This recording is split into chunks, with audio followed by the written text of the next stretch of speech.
Welcome to No Password Required, a monthly conversation that introduces you to some of the top talent in the world of cybersecurity.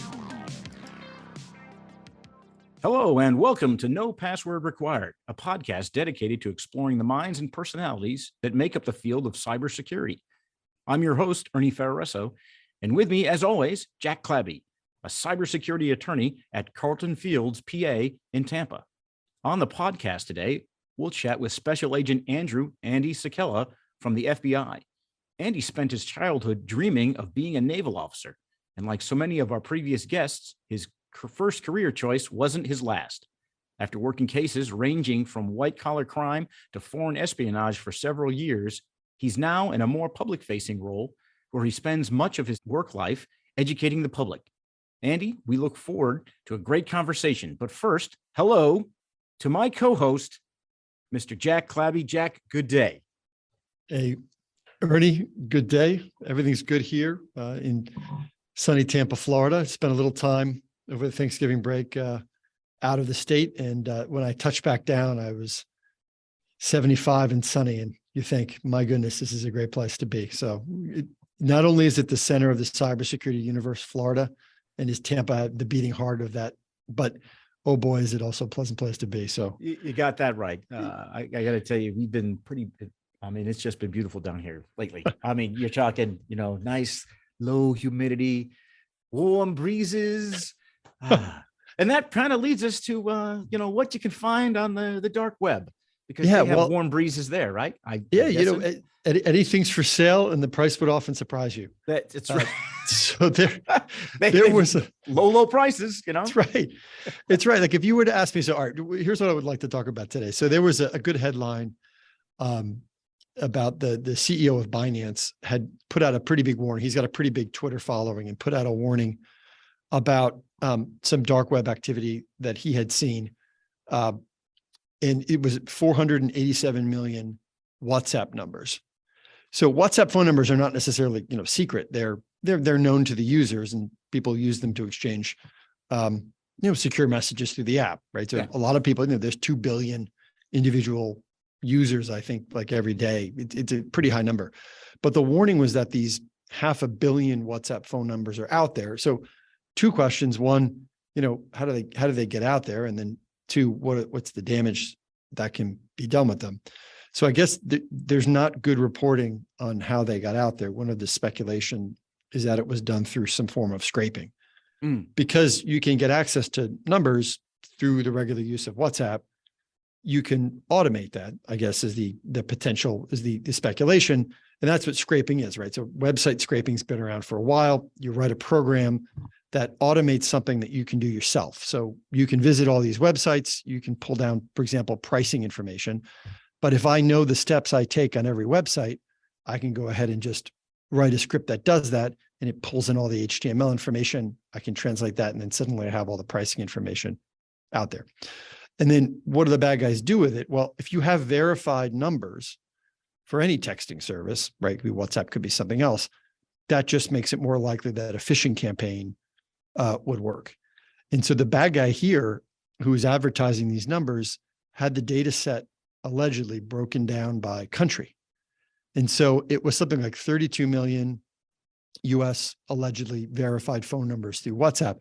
And I was looking for what this is worth, because in my mind, I had a number I thought it was worth.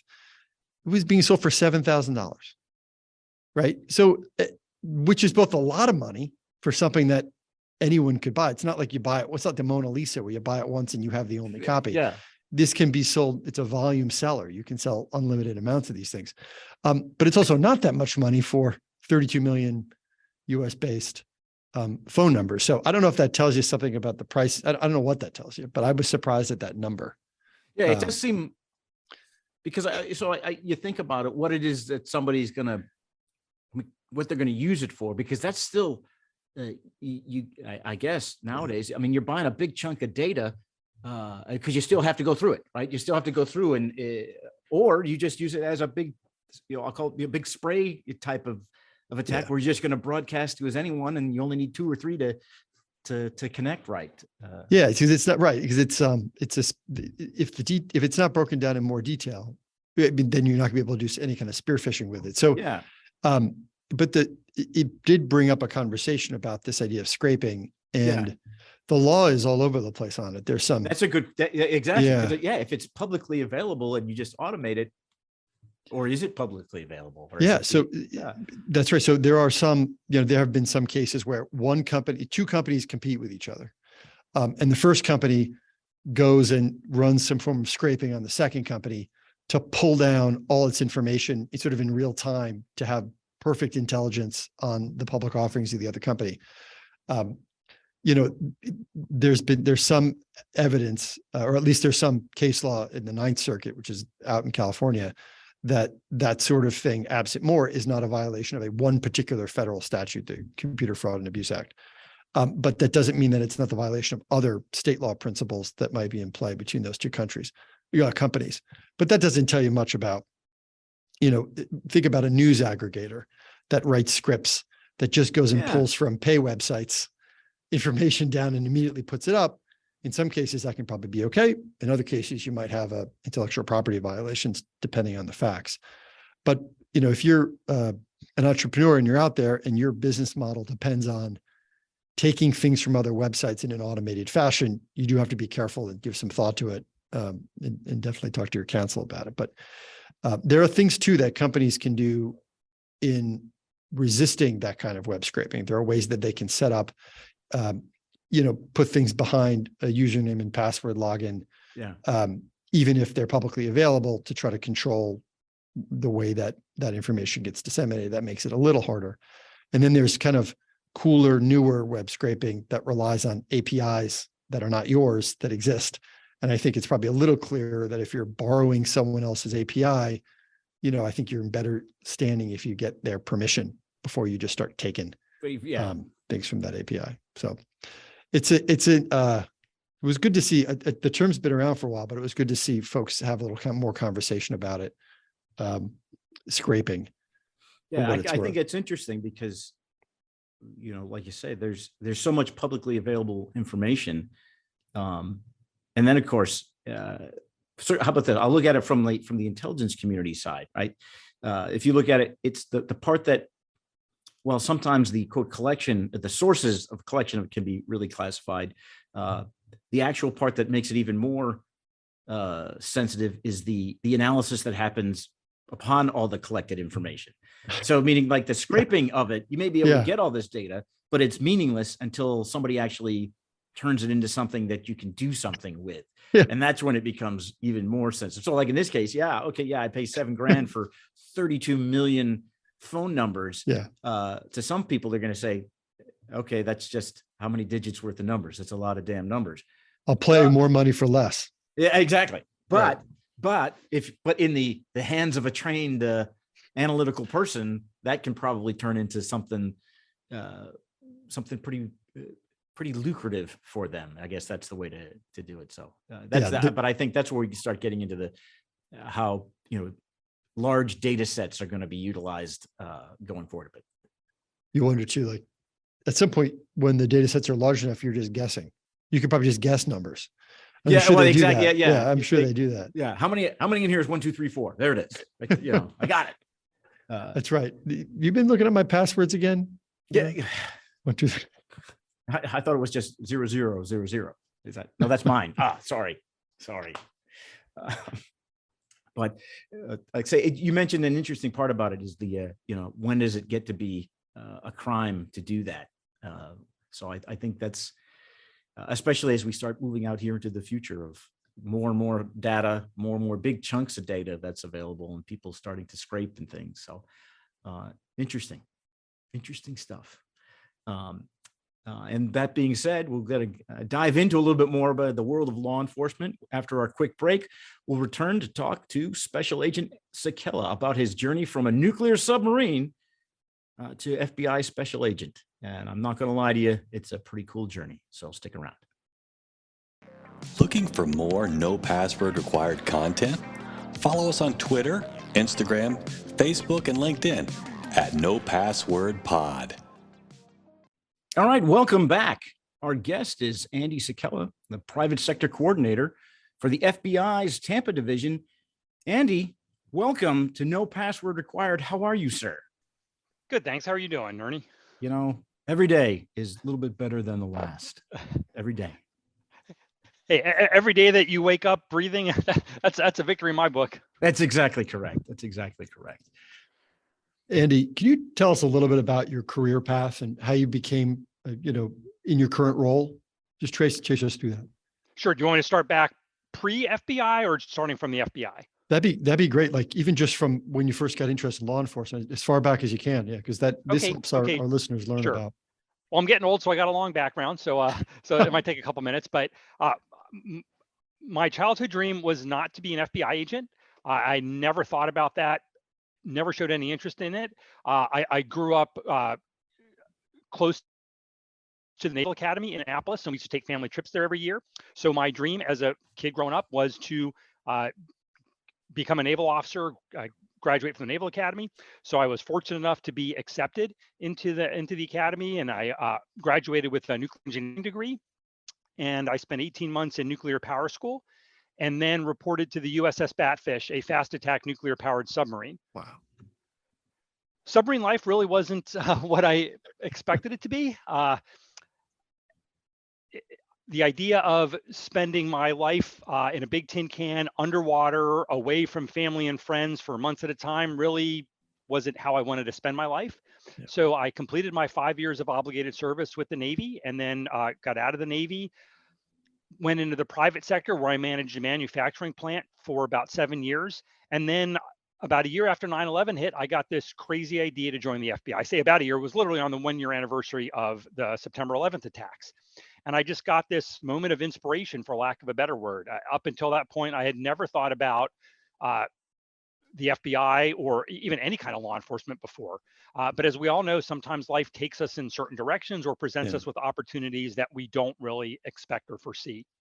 So I applied to the FBI. Took about 15 months for me to get into the FBI. I had a couple medical issues. I had to have laser surgery because my eyesight, I couldn't pass the vision test. And then during my application process, right towards the end of the application process, when I already had my orders, my class date at the FBI Academy, I'd given my notice at work. During my FBI physical examination, they discovered I had a hernia. So of course, that put everything on hold. You can't go through that type of training when you have a hernia. So that set me back about 2 or 3 months. So instead of starting in December, I started in March.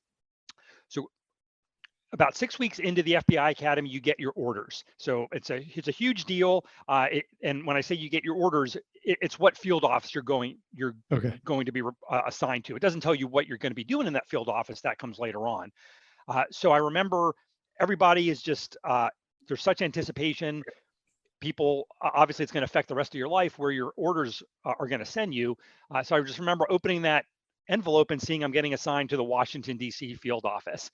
And I had very mixed feelings about being assigned to that office because it's so close to headquarters, the D.C. field office. So it's a separate entity, separate building. It's one of the D.C. field office is one of 56 field offices across the country. So there's technically no differentiation that sets that DC field office apart from the other 55 field offices. It's just one of them. But just because of the proximity to FBI headquarters, it's just literally a mile away. Obviously, there's more oversight from FBI headquarters than any other field office. Oversight, that's being polite. I'm trying to be politically correct when I say that. So I can remember some of the park their cars in your driveway. That's right, exactly. I can remember some of the instructors at Quantico saying, "Oh boy, you're going to," we call it WFO, the Washington Field Office. Oh, that's a bummer. Well, it turns out that I loved the Washington Field Office, and I'll get into that, why I had such a great experience there later on. But so that was the first orders. I know I'm going to DC. So at some point, towards the end of my, 22 weeks or however long it was at the FBI Academy, then you find out what your specific assignment is. And so I got a call from the supervisor. I was assigned to a squad. I got a call from the supervisor at the Washington Field Office, WFO, and she said I was going to be assigned to working public corruption. So my first thought is, what the heck is public corruption? My second thought is, I came in to the FBI because of 9/11. I want to prevent the next terrorist attack. Yeah. I have no interest in getting assigned to a public corruption squad. especially because I don't even know what public corruption is. But I figured, you know what, I'm going to be a good soldier. I learned that from the military. If this is what the FBI wants me to do, I'll be happy to do that. I'll spend 2 or 3 years learning how to be an investigator, making a good name for myself, getting a good reputation, and then I'll have an opportunity to transfer to a terrorism squad later on. And I remember, so I said the supervisor called me for that squad, and a few days later, the assistant special agent in charge, who was my supervisor's boss, she called me as well, and she said, I picked you for this job. I looked at your background. We need strong performers to be on this squad because public corruption is such a challenging type of investigation to work. So this is why I picked you to come onto this squad. So it's sort of hard to say, well, to second guess your boss's boss when you've haven't even graduated from the FBI Academy yet. So I figured they knew what they were doing, and I would, like I said, be a good soldier and learn that role as an FBI agent. Well, it turned out I love public corruption.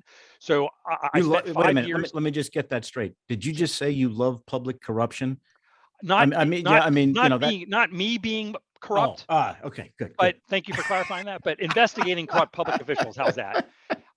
And that's a passion of mine because I am obviously a public official. I'm an appointed public official, obviously not elected. And we can talk more about like insider threat and corrupt public officials later on if you'd like. But that is sort of near and dear to my heart. I have worked public corruption and insider threat as both a field agent and a supervisor for 16 of my 19 years in the FBI. And again, I'm passionate about it. To have someone in a position of trust who is abusing that trust, abusing that position to enrich themselves is extremely distasteful, to say the least. And I want to use whatever means we have necessary to build cases against those people that engage in that type of abuse of trust and to make sure that they face justice. So after my 5 years of being a field agent working public corruption cases, I had the opportunity to go to FBI headquarters as a supervisor, where I was assigned to the International Corruption Unit. In that role, I managed a team of agents that were deployed in Afghanistan, conducting corruption and fraud investigations. The FBI was one of 9 federal government agencies that made up the International Contract Corruption Task Force. So we had agents in Iraq and Afghanistan and then other places around the world where there was significant government contracts and fraud associated with those contracts. So I got to take numerous trips to Afghanistan while I was at the International Corruption Unit. And then I came down to Tampa in 2012 as a supervisor for the White Collar Crime Squad. It's a pretty common path. Someone becomes a field agent, goes to headquarters as a supervisor, and then using their supervisory experience at headquarters, then they get a job as a field supervisor. So I came down here to Tampa as a supervisor for the White Collar Crime Squad, where I managed a team of special agents, forensic accountants, and intelligence analysts that were responsible for investigating a whole host of different white collar crime investigations. Still doing public corruption, investigating public corruption, not committing public corruption, investigating government fraud. But the squad was responsible for all different types of white collar crime, and that included healthcare fraud, mortgage fraud, bank fraud, money laundering, identity theft, credit card fraud, check fraud, and a host of other different types of violations as well. So I did that for 7.5 years. And then I've been in my current role as the private sector coordinator for the last 3 years. The FBI's policy for field supervisory positions, which is what I was in my prior assignment here in Tampa, that's a 7-year time limit or term limit. And so after that 7 years was up, I needed to find another job because I didn't want to go back to headquarters. And my predecessor in this role as the private sector coordinator had just retired, so it opened the door for me to take on this role. And in my current role as private sector coordinator, I am the main liaison between the FBI and all of our non-government, non-law enforcement partners in the 18 counties that make up the FBI Tampa division in Central Florida. It's a liaison job, so I don't do any cases. I don't work sources or anything like that operational anymore. It is purely a liaison and training role. And where I spend most of my time is in providing presentations or threat awareness briefings to private sector partners. That includes companies, NGOs, nonprofits, professional associations, community organizations, as well as in some cases, law enforcement and government agencies as well. And I have 22 different presentations that I offer on a whole host of different topics. I have 5 cybersecurity presentations that cover different aspects of cybersecurity. I also do insider threat, white collar crime, business email compromise, economic espionage, election crimes, public corruption. I am working on my 23rd presentation that'll be done in the next couple weeks. One of the most popular presentations that I've given in the last year was the Russian cyber threat, which was the genesis behind that was the Russian invasion of Ukraine and an increased threat awareness of the potential of additional or increased threat activity by Russian state-sponsored actors. And I had received a number of requests for other country-specific cyber threat briefings. So my current presentation that I'm working on is a combined presentation on the Iran-China cyber threat. And I'll be done that in the next couple of weeks. And then at that point, I'll be offering that as in addition to the other 220 presentations that I already offer. That's Andy. I've had the opportunity to see you talk a number of times, both in connection with Cyber Florida and at other events in the greater sort of Tampa area. And just for the audience, you're extremely effective. And I love that the FBI has this role in this community. And we're really, you can't say enough about how valuable it is. So thanks for all you're doing, particularly Thank you for some of the numbers when you share them about how large this size, we talk about it often on an individual company basis, but some of the numbers about wire fraud diversion, that's lost on an annual basis are just they're like, they sound like they're made up numbers, but they're real numbers. And they probably underestimate by a large factor what's actually out there, right? I mean, it's crazy. Absolutely. My one of my former bosses, she came here from another FBI office as the assistant special agent in charge, and she was amazed at the scale of the fraud cases in Tampa division. It's not uncommon for us to have a fraud case of $10 or $20 million or more in losses. We worked several of those on my squad. We worked a $15 million one wire fraud case. We worked 2 $40 million mortgage fraud cases. We had a $40 million healthcare fraud case. And those are just off the top of my head, just a few of the ones that were huge. Again, I was just talking to a supervisor this morning. They just opened up a $2 million fraud case, and that's actually on the smaller side when it comes to loss amount. So again, it's just staggering when people will contact us and they've lost $100,000, which is obviously a lot of money. Yeah. But in the scheme of things, compared to the typical loss amount from our average fraud case, that's small potatoes. And I don't mean to, again, make it sound like $100,000 is nothing, because surely it is. But again, compared to the typical dollar amount of the fraud case referrals and complaints that we get, that is a small amount of money. How do you think the private sector sort of, when you move from the role as a supervisor to your current role, have companies changed the way they interact with you? Do you feel like you're treated differently? How has that been? So I had a lot of interaction with the private sector in my previous role, in particular with financial institutions, because again, I was responsible for all different types of fraud schemes.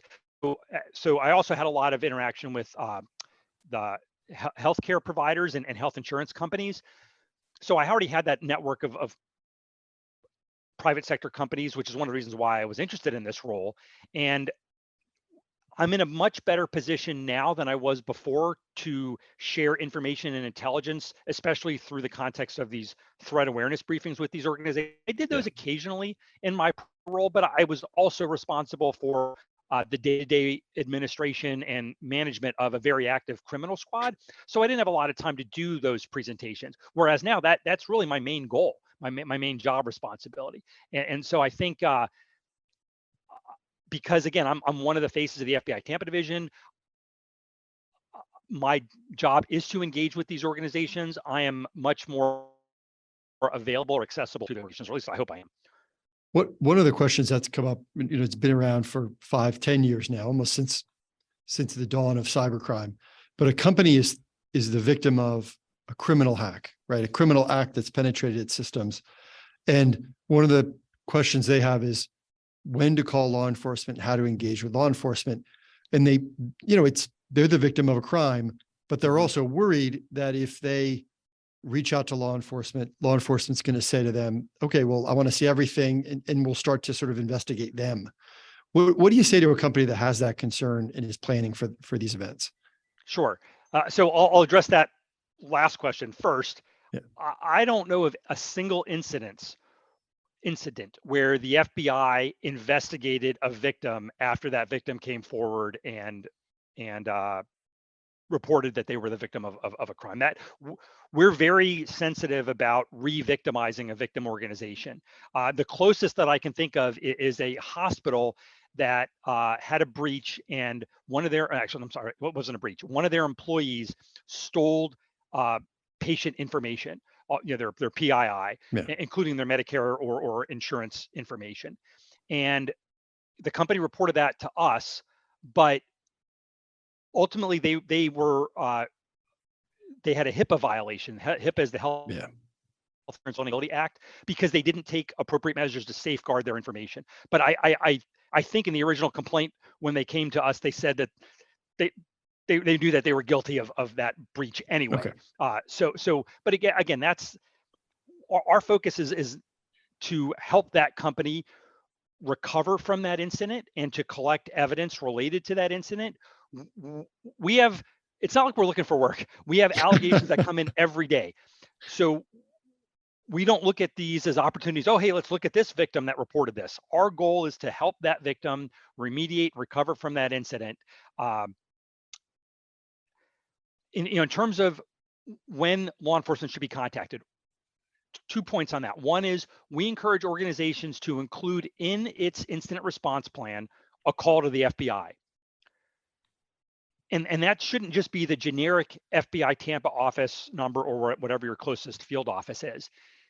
Hopefully you have already had a relationship with the FBI, your local FBI rep, which brings me to my second point, which is we encourage organizations to reach out to us and to establish that relationship. We would call it left of boom. Boom is the bad thing that happens. So left of boom before that bad thing goes down. One of the reasons for that, well, there's a few reasons for that. The FBI isn't primarily concerned with prevention. We do prevention, especially in the context of outreach and given these threat awareness briefings.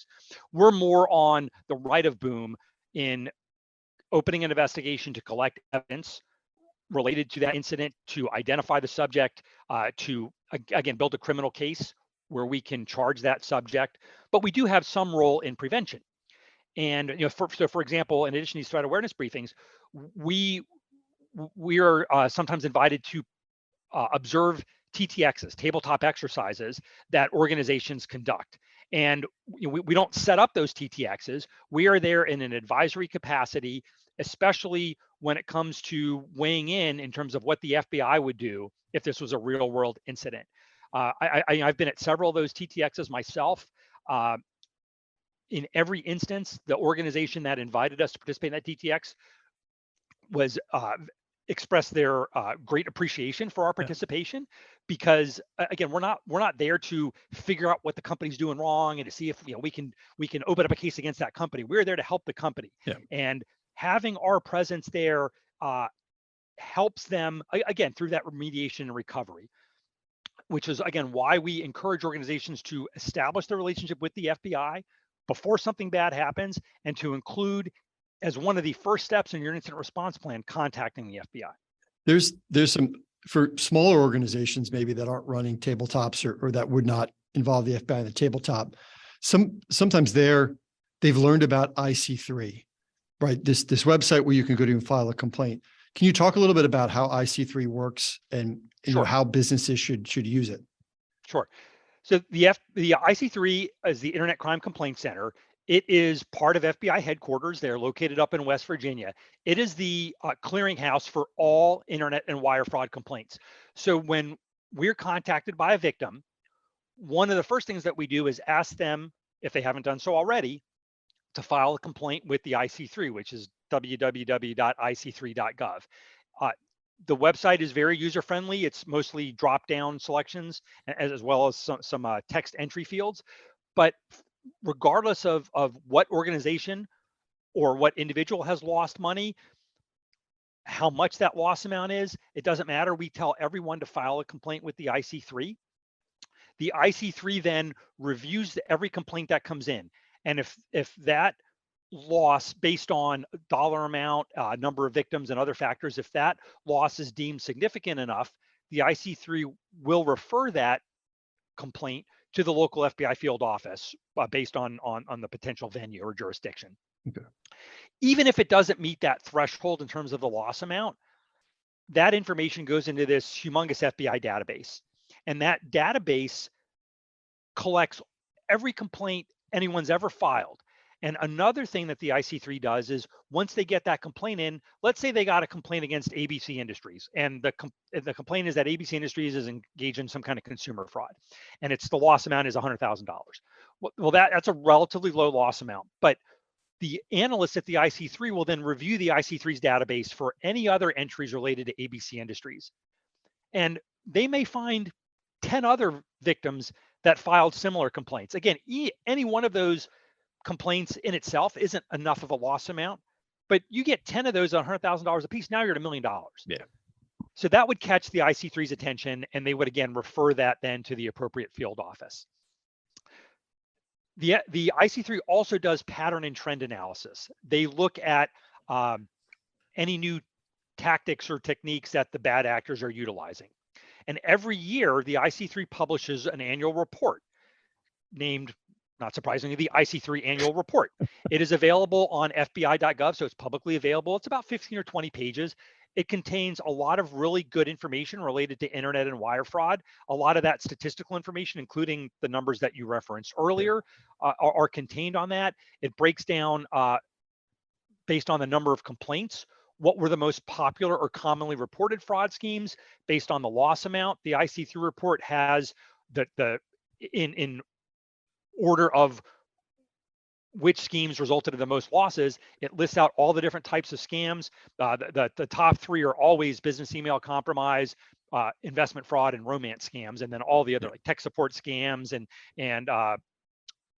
ransomware and et cetera, are listed again in order of losses.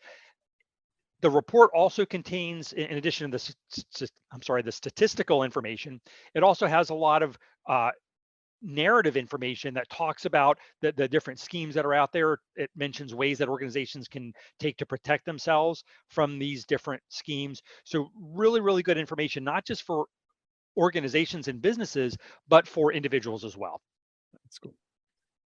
Just a lot of our audience are folks who are on their path to a cybersecurity career. And we do hear about the FBI, needing assets who are interested in cybersecurity, either both as FBI employees and then as contractors who might be working with them. What advice would you give to somebody who wanted to get involved with cybersecurity and these types of crimes, either as an FBI agent or as a contractor? What would their path look like? Sure. We primarily look for experience.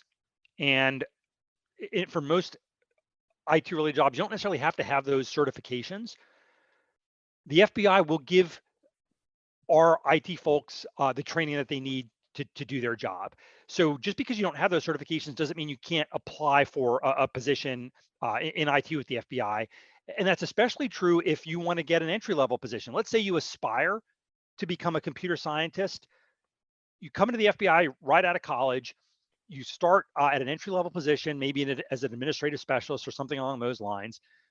And you're 20, in early 20s when you join the FBI, you will have ample opportunity to move up within the FBI.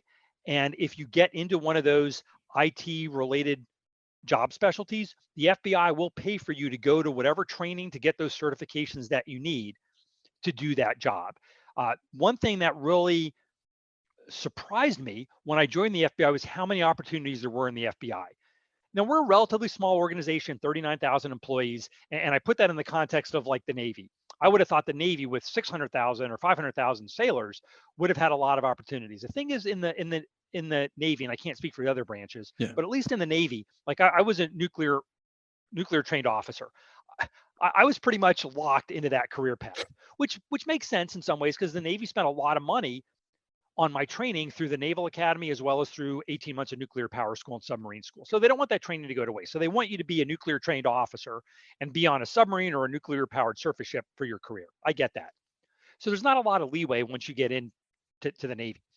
The FBI, on the other hand, has so many opportunities. It's really mind blowing. If I look back on my career, my biggest regret is I only get to go through a 120-year career as an agent. I can't do it all over again. And I would like to do something maybe completely different. Maybe I would get into cyber as soon as I could, or I don't know, if I was a better marksman in better physical shape, maybe I joined SWAT or HRT. Just the ability to go through and experience some of the opportunities that I just missed out on, just because there's only so many hours in the day, you can only do so much. I just can't overemphasize how many opportunities there are in the FBI. And I'll give you a couple examples if we have time to go over that. Yeah. So, for example, one of my agents, he worked for me for several years. He was a healthcare fraud investigator. He had worked healthcare fraud in Miami.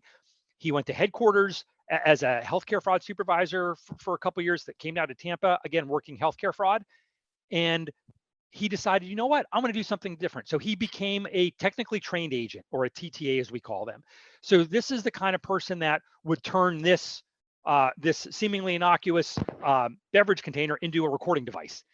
So he plants tracking devices on cars. He puts pole cameras up on telephone poles and in other seemingly innocuous looking locations. And I just that's saw what him they call last me. week. Seemingly innocuous. That's what they refer to me. I saw him last week, and he's been doing this now for 5 years, and he loves it. He gets such a variety in his job. He doesn't work cases anymore. He purely supports the cases of other agents. That's awesome. Another opportunity the FBI has, and a lot of people don't know this, the FBI has its own mini Air Force, both fixed wing and rotary aircraft, and they're piloted by special agents who are pilots. A few years ago, we had a shortage of pilots. So the FBI said, if you're an agent and you want to go to flight school, we will pay for you to go to flight school. You just have to agree to spend, to fly so many hours every month in support of the aerial surveillance program, which you have to do anyway for your FAA certification. That's an email. If I got it, I would want to check it for spam. That's exactly correct. I'd be on that in a second. The FBI pays for you to go to flight school, and you do it on government time. I mean, that's awesome. It's a great opportunity. Again, those are just two pretty simple, small examples of that. Another going on the non-agent side, she was an intern for me. So we do have a college internship program, and she interned on my squad for a couple years. And then after she graduated, she got hired at an entry-level position. But she had a bachelor's degree in behavioral science. Her goal was to work at the behavioral analysis unit up at FBI headquarters at the laboratory up in Quantico, Virginia. And a couple years ago, there was an opening. She put in for it, and she got that position. She's still in her late 20s, so she's relatively young, but that was her dream of becoming a behavioral analyst at the behavioral analysis unit. And she achieved that dream by starting out again as an intern, entry-level position, and then she got to accomplish that goal. So so many different opportunities. We have a nurse on staff here. We have a couple auto mechanics that work at the FBI Tampa office who would think that you could be an FBI employee when you're an auto mechanic. Well, we have a fleet of government vehicles, and somebody needs to keep those vehicles running. So we have our auto mechanics. Literally, we have 400 different job specialties within the FBI. If you have some kind of skill set, I can guarantee that the FBI needs that skill set. Listen, man, where do I sign up? Oh, wait a minute. Cool. I'm probably a little on the upper end of your age spectrum, but so that's another misconception. People think, I have to be a certain age to join the FBI. That only applies for special agents. Aha. The age limit for special agents is before you take your oath when you report to Quantico, you have to be before your 37th birthday. So I knew one guy that literally took the oath on day 304 of his 36th year of life. So he just made that right by one day, but he still made it. All the other positions in the FBI, the non-agent positions, you can be any age. There is no age limit. Andy, I just want to ask you, because you've done so many different things. Is there a memorable story that you can share? Like, I'm an FBI agent story that you can share with us? So this might sound like a kind of a silly story, but this is one of the first cases that I worked. I'd only been an agent for a couple years, and it turned out to be what at the time was the largest antitrust case that the FBI and the Department of Justice had ever investigated. And so I was in Washington, D.C. at the time at the field office, and there were subjects. It was a price fixing antitrust case for collusion among the airlines, and about a dozen airlines were ultimately charged in this investigation. So the subject airlines were located all over the U.S. And so it was Valentine's Day where this investigation was going over, and we were executing search warrants across the entire country. So there were about 250 FBI personnel in 6 different states that were involved in my case. And I went to Chicago because we had one location in Chicago, and it was, again, Valentine's Day morning. It's incredibly cold, as you can imagine, because it's 5:30 Chicago in February. It is. The balmy tropics of Chicago. And I'm talking to 2 very senior FBI agents from the Chicago office. They volunteered to support this case. It's not a Chicago case. They have nothing to do with it. It's Valentine's Day. It's cold as heck. And these guys both of them are like, just let us know whatever you need. We're here to help you. And I was like, this is amazing. What kind of an organization does a relatively brand new agent like me getting support from these agents with 15 or 20 years in under those circumstances? And I think, what other organization are you going to work for that has that sort of loyalty and dedication by its employees? Yeah. I say it's the kind of organization where the guys are like, turns out, what day is it? Valentine's Day, huh? Yeah. Listen, are there any florists open? No. Hey, Andy, what is it? You need me to come down there? Yeah. Happy to do it. Sorry, honey. It's not me. It's work. That's right. We're going to take a short break now, and we'll return with Ernie's lifestyle polygraph in a moment. So stay with us. You're listening to the No Password Required podcast. We cover cybersecurity and a lot of other stuff. All right. Welcome back. Andy, are you ready for the lifestyle polygraph? I'm always ready. All right. So you probably are aware that the lifestyle polygraph is often used to assess a person's suitability to receive access to some of our nation's most sensitive secrets. But here on our show, we use it to assess someone's suitability to engage with us in witty banter about a great many topics. And so here we go. It's a series of 5 questions, and we're going to start here. Here's the first one. This is actually a pretty good one. Have you ever opened up a case and read the briefing and said, there is no way that this can be true, only to find out that in fact it was true? So one of my most challenging responsibilities as a squad supervisor is trying to figure out what cases we're going to open, because as I mentioned earlier, we get complaints, referrals, tips literally every day. And I joined the FBI because I wanted to put bad people in jail. So I want to open up every case that we get. But that was a hard lesson learned as a brand new field supervisor, that we can't do that because we just have too many tips and complaints and not enough agents to work them. So I learned quickly after reporting to the FBI Tampa division that I had to be judicious or selective about the kind of cases that I assigned to my agents. So there was one allegation that we got from a cooperating defendant who provided information about this large conspiracy by a local gang. And it was a bank fraud conspiracy. And the local gang supposedly recruited bank employees to illegally obtain access to customer account information, and then once they got into that account through a username and password, provide that information to the co-conspirators, the gang members, who would then, pretending to be the legitimate account holder, gain access to those accounts and then siphon money off of those accounts. I read that, I'm like, this is like far-fetched. Yeah. This is the plot of some movie or FBI TV show or something like that.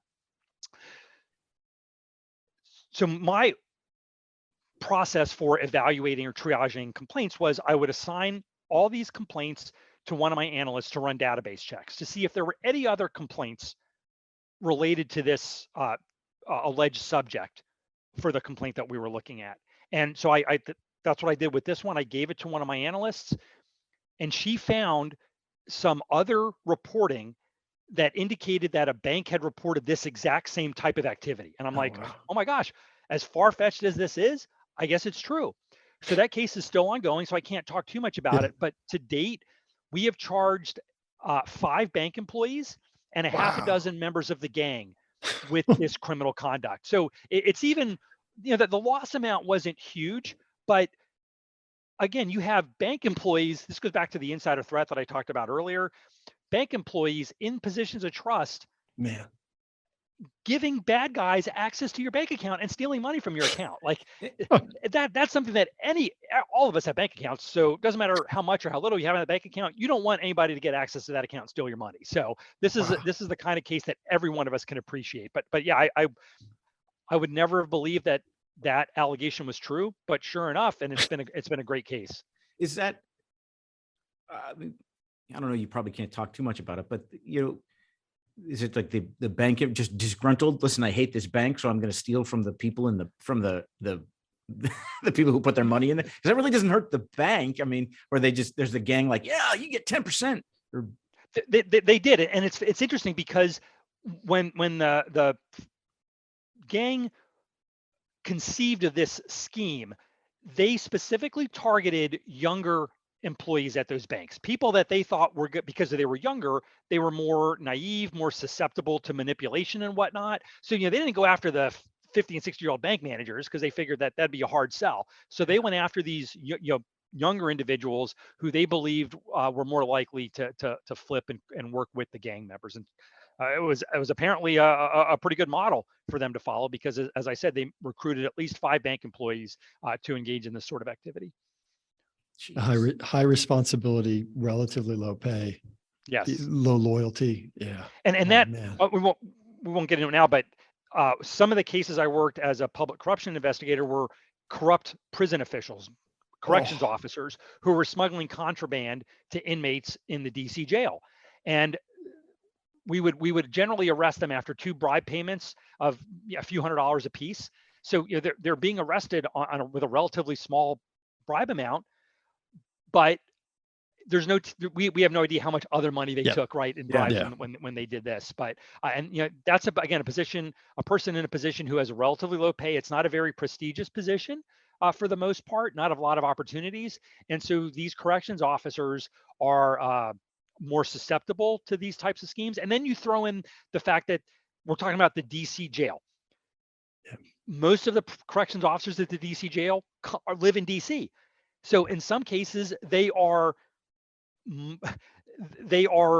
responsible for inmates that they grew up with. Oh man. And it's from a personal standpoint, it's even harder for these corrections officers to resist, to give into this temptation of helping out these inmates. And you've seen it too. I mean, I'm sure you've seen this in your career, that small amounts of corruption, right? Taking a candy bar, taking a couple of bucks, letting somebody else pay for your meal. Mm-hmm. That has a way of leading to larger things down the road too. Yep. You want to catch them on the way up. We spent a lot of time in an ethics class at the FBI Academy, and that's the slippery slope concept, which is just like you're saying, it starts off with a little bit, and pretty soon you're in the pocket of this mobster or terrorist organization or whatever else. All right. So here we go. Number two. Who should we report this to if our podcast webpage was hacked and the cyber criminal did a small amount of damage? What would happen after it's reported? So again, all these types of cyber incidents should be reported to the FBI's Internet Crime Complaint Center at ic3.gov. If you have a relationship with the FBI, like obviously you all do, you would contact us. So when I say us, I mean preferably the private sector coordinator, me. One of the reasons why this role of private sector coordinator was established by the FBI just about 5 or 6 years ago, so it's a relatively new position, but the director wanted a one-stop shop for organizations so that they, regardless of the type of incident that they suffered, whether it was a terrorist incident, some kind of fraud scheme, the theft of intellectual property or data, they had one person at the FBI that they could contact. And so if I'm contacted, in this case, obviously it's a cyber incident, so I would put you in touch with the cyber squad. And then the cyber squad supervisor would evaluate the information that you provided. And then based on resources, loss amount, and other considerations, the cyber squad supervisor would determine whether or not to open up an investigation. I got along that same line. You mentioned you kind of see it all. How much is I'll call it cyber related these days? Almost everything. Literally, Really? almost every Really? case that we Man. work has at least some kind of a cyber nexus. So the FBI broadly differentiates its cyber investigations, breaks them up into two different types. There are the intrusions, which are typically associated with ransomware, theft of intellectual property, that sort of thing. The breaches is where we're focused on. And then everything else is a cyber enabled crime. So this is a crime where the bad actor used the computer in the commission of the crime, but the intrusion wasn't the focus of the illegal activity. Yeah. It was some kind of a wire fraud scheme, for example, or in the case of domestic terrorists, it could be they are exchanging communications via text or phone, or they're moving money around on online payment systems and whatnot. So again, they're using the computer to carry out that crime, but it's not an intrusion. So we would still work that investigation and we would have assistance from the cyber squad, but they're not looking at it from the intrusion aspect. They're looking at it in terms of there's some digital evidence that we want to collect and review that's related to this crime. That's when our computer scientists and our cyber agents step up so that they can collect that evidence. Yeah, kind of like there's cyber crime, and then there's crimes in cyberspace, in and through cyberspace. Exactly. Yeah. Exactly. Yeah. Okay, here we are, number 3. Now, this doesn't have to be related to your work, but what's the most impressive thing you've seen while working at the FBI?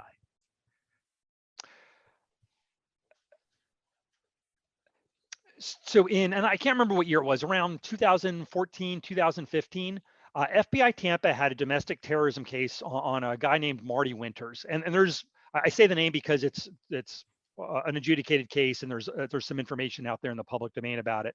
But Marty was the leader of a local militia in Hillsborough County. Now, Florida is an interesting state, to put it mildly. Now, let me say that I've lived in Florida for 20 years total, and I love the Tampa area. Florida is my favorite place to live. So certainly nothing against Florida. And just but remember, we don't have the meth addicted alligators. That's not us. I think that's Louisiana or Alabama. I just want that noted. Makes sense. That's not us. But my love of Florida aside, there are some strange people in Florida. Florida is interesting for a number of different reasons, but one of them is you've got your major metropolitan areas: Miami, Orlando, Tampa, Jacksonville, and then you get out into some of the hinterlands, and you're out in the wilderness, right? Yeah. Like you're out there in the hinterlands. You're out there in the frontier. Yeah, exactly. Frontier justice. Some pretty crazy people out there, including, like I said, Marty Winters in Hillsborough County, which is one of the most populous counties in Florida. And so Marty Winters had a militia band put together, and they were prepping for the day when the government would come and take away their land and their all the other stuff that these local militia often fear. They didn't believe in the authority of the U.S. government, so and he got some of his neighbors to jump on board with him. So we had an investigation, FBI Tampa Division, and we did a takedown of Marty Winters and some of his militia. And because they reportedly had weapons caches buried in their backyard, they had bunkers, they were preppers for the doomsday when the federal government would come in and try to arrest them. And well, and lo and behold, we're on doomsday, right? Doomsday is here. Because these are obviously potentially dangerous individuals, FBI Tampa brought in SWAT teams from Tampa and Jacksonville and Puerto Rico and maybe other places as well. In addition, the hostage rescue team, which is our, for lack of a better term, our elite SWAT team up at FBI headquarters, they came down as well. And we brought in the FBI armored vehicles, the Bearcats and the Humvees. There were, I don't know how many FBI agents, well over 100 FBI agents, because Marty and some of his co-conspirators lived on this one street, again, in Hillsborough County. And so we shut down that whole street. We had, the armored vehicles coming in to do the initial clear before the other teams of the regular agents like me went in and executed these search warrants. But I have never seen a more, a larger display of law enforcement, FBI, of course, hardware. And it wasn't just the FBI, the Hillsborough County Sheriff's Office also participated in that operation. But I've never seen a more impressive or larger display of law enforcement personnel in terms of number of people, the types of equipment that they had, the resources that were brought in to take down a potentially dangerous domestic terrorist group. Jeez. Yeah, again, right down the street here in Hillsborough County. So, but on a lighter subject, or maybe not, depends upon your answer. Who is your favorite Star Wars character? That would be Darth Vader. And Really? my wife makes fun of me because she thinks I love black, and black's my favorite color because all my t-shirts are black. But it has nothing. It's not my favorite color. Purple is my favorite color. But good to know. Anyway, good to know. So she would not be surprised if I said Darth Vader, because obviously he's usually dressed in black. Really? Darth Vader? I mean, from the law. Well, I guess, I mean, he is kind of the law and order type of guy, right? I mean, but that's not. But of course, the rule of law doesn't really apply. It's more of the enforcement. No. But the reason he's my favorite is because at least the episodes 1 through 6 is really the story of Darth Vader, right? His rise to power, the corruption that ultimately turned him to the dark side, and now we get to the reason why he's my favorite character. It's the redemption. At the end of episode 6, when he looks at Luke and says, "You've already saved me," and to me that point hits home. That doesn't matter how bad of a person you are, what terrible things you've done in your life. If Darth Vader can be turned back to good, then none of us are beyond redemption. Yeah. Is there a someone that that you've seen that? I got to save you. You already have. It's never too late to stay. If you that's right. If you're doing something that's bad, it's never too late to stop. That's every right. day That's you're right. making the decision to do bad every day. Yeah. You can just simply wake up and decide, today I'm not going to do that. I'm going to take steps to extricate myself and get help if I need to. And that applies to anything. If you're in a job that you don't like, if you're in an abusive relationship, every morning is a new opportunity for you to do what you need to do to make things right. Yeah. And speaking of making things right, you have an opportunity to clear the record here. What are your thoughts on aliens? And have you encountered a case where they were mentioned? I have not, although I did get I got a complaint a couple weeks ago. Somebody emailed me about the aliens messing with his head with the probe that they put into him during his capture. I don't believe that report was necessarily accurate, but well, we all know because they don't put the probe in your head. That's right. But to steal a quote from Jodie Foster, if there wasn't life out there elsewhere, it would be an incredible waste of space. Yeah. So, I mean, I haven't been following it probably as closely as I ought to, but there's some joke out there, which is really, a comedian was talking about it, is a few years ago, the government, federal government actually made it, they released publicly all the, a bunch of the UFO files. And it was, of course, it's in the middle of the pandemic. And this comedian goes, so let me just say how crazy it is. We're in the middle of this pandemic. Everybody's worried about this. The government actually says, yeah, UFOs are real. And everybody's like, okay, whatever. But hey, what about the mask problems? It's like, let's rewind that. Yeah. UFOs are real. And we're like, yeah, whatever. I mean, what does that say for like movies like Independence Day and Close Encounters? I mean, it's like, really? Are they done? Or is it nobody cares anymore? I mean, that's just. I saw an interesting program that talked about the possibility of life on other planets, and if they ever came to Earth, what they would do. And it was interesting because it talked about it from a scientific perspective. And basically they said that if they're going to come to Earth, it's not going to be to fight us. It's because that would take such an incredible amount of resources and whatever. They would be coming probably for other peaceful means. They're not going to launch this huge invasion force like you'd see in the movies. Yeah, unless they're coming through a wormhole to take over the time stone, or That is it. Yeah, when you think about what our nations, I mean, I think that was Nate Bargatze, Ernie. That's right, exactly. Yes, he was like, yeah, it was the third most important thing all year. And you're like, how is this not the first most important thing? But it's a good example of like, everyone was more excited about it being a mystery, and then when fine, here's the video. It's true. We don't know what this thing is. everyone just loses interest. Yeah, it's like People are whatever. more obsessed about the mystery of what's being withheld from them than when they get the data, what they're actually going to do with it. Yeah, Right. I It was mean, all Air Force stuff anyway, right? So But yeah, well, there's it's pretty telling when they have a term for it. I forget what it, but it's things fall. It's like things falling off aircraft. It's actually like the term. So yeah, apparently it happens enough that they got a term for it. But yeah, so well, that concludes this portion of the show. Andy, thanks so much for joining us. If our listeners out there would like to connect with you or the FBI, how do they go about doing that aside from reporting it via the IC3? So we have a Tampa outreach email address. So if you go onto the FBI Tampa website, you can fill out a request to be contacted by the FBI for some sort of an outreach, whether it's just a liaison meeting or a presentation. So folks can go onto the FBI Tampa website and click on that link to send an email to the Tampa outreach group, which includes myself. Well, that brings us to the end of our program, and thank you for joining us. First and foremost, I have to thank my co-host, Jack Clabby, and also a special thank you to our guest, Andy Sakella. He's a guy who proves that while you don't have to be a nuclear scientist to be the FBI's private sector liaison, it probably couldn't hurt. So remember, rate, review, and subscribe to the No Password Required podcast.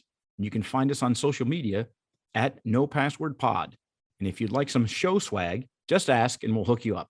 I'm Ernie Ferraresso, and thank you for listening. We'll talk again soon. Thank you for listening to the No Password Required podcast. The show is produced by Cyber Florida. A special thanks goes out to our friends at Carlton Fields and Second Watch. If you would like to learn more about the show, visit our website at cyberflorida.org/pod. And if you still need more show content, check out our social media at No Password Pod.